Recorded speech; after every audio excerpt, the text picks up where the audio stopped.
Varicose veins కి సరైన చికిత్స కోసం సంప్రదించండి ఎవిస్ హాస్పిటల్. అంటే మీరు ఈ ఇంట్లోనే ఉన్నారు కాబట్టి ఆయన ఎలాంటి సిచ్యువేషన్స్ లో ఎక్కువ చూడాల్సి వచ్చింది మీరు? అంటే ఆయన లేనప్పుడు లేరండి. ఆయన నార్మల్గా ఎప్పుడు ఎలా స్టూడియోకి వెళ్తారో వస్తారు, ఆయన లంచ్ చేస్తారు ఉంటారు, అదే ప్రోగ్రామ్స్లో ఉండే ఆయన. ఎప్పుడు ఒక ఫస్ట్లో ఆబ్వియస్లీ అందరూ కొంచెం డౌన్ అయ్యారు, బట్ అక్కడి నుంచి ఇంకా అంతే ఆయన life, he was living his life. ఆయనకు నచ్చింది తిన్నారు, మంచిగా స్టూడియోకి వెళ్ళి వచ్చేవారు, అందరు పిల్లల్ని మహేష్ అన్నని అందరూ కలిసి వచ్చేవారు.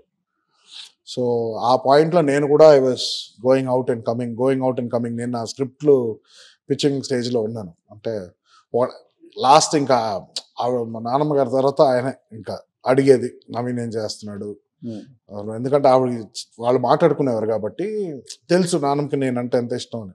సో ఇది కూడా ఇంకొక అన్ఫార్చునేట్, ఇది జస్ట్ సత్య సినిమా ఓకే అయింది, ఓకే అవుతుంది, నా సినిమా స్క్రిప్ట్ కూడా ఓకే అవ్వబోతుంది. ఒక 1 వీక్ టైం చెప్దాం అని అనుకున్నా, సరే అయ్యాక చెప్దాం, కన్ఫర్మ్ అయ్యాక చెప్దాం, ఇలా మాటలు వింటుండే వాళ్ళు ఏమన్నా కాంట్రాక్ట్ అయినా సైన్ చేస్తే చూపిద్దాం అని అనుకున్నా. He passed away before that.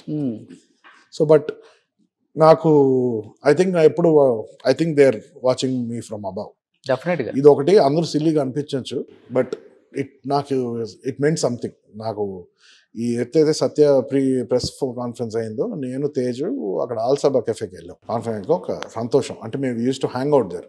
కెఫేలో అక్కడే గ్రిల్ చికెన్ తిని చాయ్ తాగి మేము జిమ్ చేసే టైంలో అక్కడే రెగ్యులర్గా హర్షిత్ ముగ్గురు అక్కడ కూర్చునేవాడు. సో ఒక మెమరీగా నాస్టాల్జియాగా అటు వెళ్ళాం మొన్న రీసెంట్గా.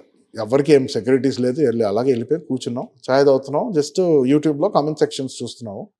జస్ట్ ఒక 5 minutes కూడా కదా, 2 minutes ఫుల్ ఎండ, వర్షం పడింది, 2 minutes వెళ్ళిపోయింది. 2 minutes తర్వాత మళ్ళీ వర్షం లేదు. అప్పుడే చూసుకున్నాం. అప్పుడు తేజ్ చూసి చెప్పాడు, నీకు బ్లెస్సింగ్స్ రా పై నుంచి, ఇది 100% అన్నాడు. చెప్పా కోఇన్సిడెన్స్ ఏమో, బట్ నేను బ్లెస్సింగ్ అని అనుకుంటా, బికాస్ నేను మరీ అంత లాజికల్ ప్రాక్టికల్ పర్సన్ కూడా కాదు, కొంచెం ఇమోషనల్. నేను నమ్ముతాను, 100% నమ్ముతాను. అంటే ఒకవేళ నిజంగా ఎగ్జిస్టెన్స్ లేకపోయినా అలా ఎవరు ప్రూఫ్ చేయలే కదా.